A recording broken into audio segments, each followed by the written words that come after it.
अवधूत चिंतन श्री गुरुदेव दत्त श्री स्वामी समर्थ तुम्हा सगळ्यांचं स्वामी श्रद्धा वृक्षावर खूप खूप मनापासून स्वागत। आजच्या व्हिडिओमध्ये आपण बघणार आहोत की श्रावण महिन्यामध्ये दर गुरुवारी आपल्याला आपल्या गुरूंची कोणती सेवा करायची आहे। बघा, श्रावण महिना हा संपूर्ण महिना हा एक अत्यंत पवित्र महिना मानला गेला। श्रावण महिना म्हणजे हा सणांचा राजा आहे। बघा, श्रावण महिन्यामध्ये सात्विकता भरपूर असते आणि ती सात्विक ऊर्जा आपल्यापर्यंत पोहोचण्यासाठी आपल्याला सेवा करणं अत्यंत महत्त्वाचं आहे, कारण की त्या सेवेदरम्यान ती सात्विक ऊर्जा आपल्यापर्यंत पोहोचते आणि आपल्याला आपल्या सेवेचं फळ मिळतं। फळ मिळतं म्हणजे काय की नक्कीच आपल्या आयुष्यात जर काही अडचणी येणार असतील, काही संकटे येणार असतील, काही विघ्ने येणार असतील, तर नक्कीच ती आपल्या गुरूंच्या कृपेने, आपल्या कुलदेवीच्या कृपेने नक्कीच ती दूर होतात आणि आपल्याला अखंड सुख समृद्धी प्राप्त होत असते। म्हणून लक्षात घ्या की श्रावण महिन्यामध्ये बघा, श्रावण महिनाच नाही तर इतर वेळेस कधी पण तुम्हाला जेव्हा सेवेची संधी मिळेल तेव्हा तुम्हाला सेवा करण्याचा प्रयत्न करायचा आहे। जेवढ्या तुमच्याकडनं शक्य होतील तेवढ्या सेवा तुम्ही करू शकता। बघा, आपल्या यथाशक्तीप्रमाणे आपल्याला जमतील तशा सेवा आपल्याला करायच्या आहेत। बघा, विशिष्ट दिनी जेव्हा आपण विशिष्ट सेवा करतो ना, तर त्याचं फळ आपल्याला अत्यंत पटीने मिळत असतं। तसंच हा श्रावण महिना आहे। या श्रावण महिन्यामध्ये तुम्ही जेवढ्या सेवा कराल अर्थात त्याचं फळ तुम्हाला तेवढ्याच पटीने मिळणार आहे। काल आपण बघितलं की आपल्याला कुलदेवीच्या आपण कोणत्या सेवा करायच्या आणि आज दुर्गाष्टमी आहे, त्यामुळे तुम्ही आज कुलदेवीची जेवढ्या जमतील तेवढ्या तुम्ही सेवा करू शकता। त्याचप्रमाणे बघा, आज श्रावण महिन्यामधला दुसरा गुरुवार आहे, तर या श्रावण महिन्यामध्ये रोज किंवा दर गुरुवारी तुम्हाला आपल्या गुरूंसाठी कोणत्या सेवा तुम्ही करू शकता त्याचबद्दल आपण आजच्या व्हिडिओमध्ये माहिती जाणून घेणार आहोत। तर चला व्हिडिओला सुरुवात करूया। सगळ्यात प्रथम बघा, गुरूंच्या सेवेमध्ये जर तुम्हाला श्रावण महिन्यामध्ये गुरुचरित्र ग्रंथाचं पारायण करणं शक्य असेल तर नक्कीच तुम्ही करण्याचा प्रयत्न करा। बघा, तुमचं सगळं काही व्यवस्थित आहे आणि तुम्ही नक्की करू शकत असाल, नियम पाळू शकत असाल तर नक्कीच या श्रावण महिन्यामध्ये तुम्ही 7 दिवसांचं एक गुरुचरित्र ग्रंथाचं तुम्ही पारायण करू शकता। आता ज्यांना गुरुचरित्र ग्रंथाचं पारायण करणं शक्य होत नाही अशा महिलांनी किंवा अशा सेवेकऱ्यांनी तुम्ही दर गुरुवारी संक्षिप्त श्री गुरुचरित्र या ग्रंथाचं तुम्ही पारायण करू शकता। या ग्रंथामध्ये फक्त 7 अध्याय आहेत आणि हा ग्रंथ संपूर्ण वाचायला आपल्याला फक्त 35 मिनिटं लागतात। त्यामुळे बघा, जर तुम्हाला गुरुचरित्र ग्रंथाचं पारायण करणं शक्य नसेल तर तुम्ही नक्कीच संक्षिप्त श्री गुरुचरित्र या ग्रंथाचं तुम्ही पारायण करू शकता। हा ग्रंथ तुम्हाला कुठल्याही धार्मिक दुकानामध्ये जिथे देवांची पुस्तके मिळतात, ग्रंथ मिळतात अशा ठिकाणी तुम्हाला मिळून जाईल। नक्की तुम्ही घेऊन या किंवा आपल्या स्वामींच्या ग्रंथासोबत तुम्हाला हा ग्रंथ मिळून जाईल, तर तुम्हाला या ग्रंथाचं पारायण करायचं आहे। गुरुचरित्र ग्रंथाची संक्षिप्त आवृत्ती आहे त्यामुळे, आणि या ग्रंथात पण असं दिलेलं आहे की जो कोणी व्यक्ती या ग्रंथाची 11 पारायणे करतो त्याला सगळ्या इच्छा मनोकामना पूर्ण होतात।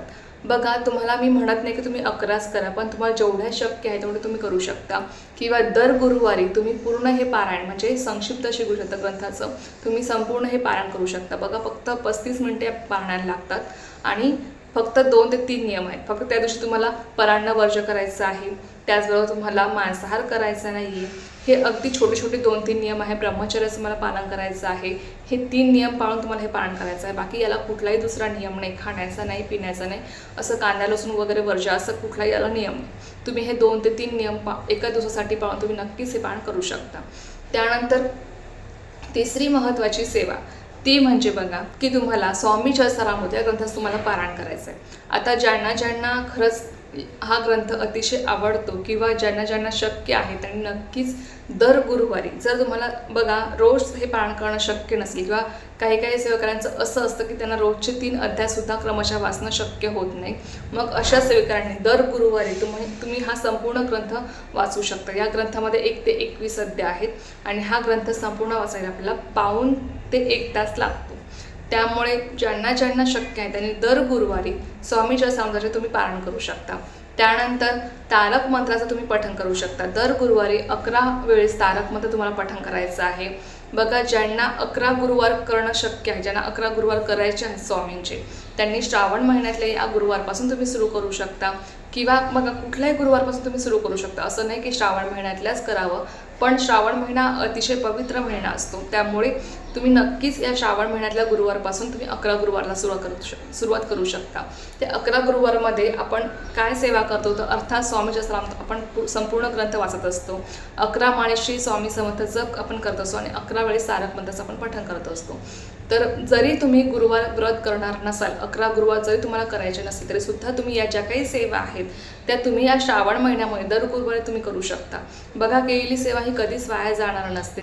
त्याचं फळ आपल्याला आज ना उद्या कुठे ना कुठे मिळणारच आहे. म्हणून तुमच्या यथाशक्तीनुसार तुम्हाला जमतील तेवढं तुम्ही सेवा नक्कीच करू शकता. त्याचबरोबर 11 माळी श्री स्वामी समर्थ जप. एरवी तुम्हाला रोज 11 माळी श्री स्वामी समर्थ मंत्राचा जप करणं शक्य होत नाही, तर अशा वेळेस फक्त दर गुरुवारी तुम्ही 11 माळी श्री स्वामी समर्थ आपल्या गुरूंसाठी तुम्ही ही सेवा करू शकता. नामस्मरण ही अत्यंत महत्त्वाची सेवा आहे, अत्यंत प्रभावी ही सेवा आहे आणि नामस्मरण केल्याने नक्कीच आपले स्वामी आपल्यासोबत राहत असतात. नामस्मरणा इतकी प्रभावी सेवा दुसरी कुठलीही नाही, लक्षात घ्या. म्हणून जर तुम्हाला शक्य असेल ना 11 माळी श्री स्वामी समर्थ जप करणं दर गुरुवारी, ते नक्कीच करण्याचा प्रयत्न करा. तुम्हाला याचा विशेष अनुभव आल्याशिवाय राहणार नाही. त्यानंतर बघा, आता ज्यांना रोज गुरुक्षेत्र ग्रंथातली 14वा अध्याय आणि 18वा अध्याय पठण करणं शक्य होत नाही, अशा सेवकांनी फक्त दर गुरुवारी तुम्ही गुरुक्षेत्र ग्रंथामधील 14वा आणि 18वा अध्याय तुम्ही दर गुरुवारी पठण करू शकता. बघा, हे 2 अध्याय गुरुक्षेत्र ग्रंथाचे मेरुमणी मानले जातात आणि नक्कीच आपण हे 2 अध्याय जेव्हा पठण करतो तेव्हा आपल्या घरामध्ये माता लक्ष्मीचा अखंड वास राहतो. त्याचबरोबर कुठलीही संकट आपल्यावर येत नाही, गुरूंची कृपा आपल्यावर राहत असते. म्हणून जरी तुम्हाला हे 2 अध्याय रोज पठण करणं शक्य नसेल तर फक्त दर गुरुवारी तुम्हाला पठण करायचे आहे, जेणेकरून त्याचं फळ तुम्हाला तेवढ्याच पटीने मिळणार आहे. तर हे जे काही सेवा आहेत, अगदी छोट्या छोट्या सेवा आहेत, यामधल्या तुम्हाला जेवढ्या सेवा जमतात आपल्या स्वामींसाठी करणं किंवा गुरूंसाठी, तेवढं नक्कीच तुम्ही करू शकता.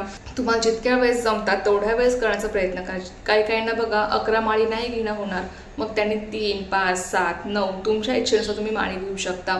किंवा असंही तुम्ही अखंड नामस्मरण तुम्ही दर गुरुवारी करू शकता किंवा तुम्ही रोज करू शकता. कुठलंही काम करताना, कुठलंही तुम्ही जॉबवर असाल, कुठेही चालताना फिरताना तुम्ही नामस्मरण करू शकता, तरी सुद्धा काहीच हरकत नाही. त्याचबरोबर ज्यांना 11 वेळेस तारक मंत्र म्हणणं शक्य नसेल तर त्यांनी आपल्या इच्छेनुसार, बघा आपल्या इच्छेनुसार आपल्याला जेवढ्या सेवा जमतात, जितक्या वेळेस जमतात तेवढं तुम्हाला करण्याचा प्रयत्न करायचा आहे.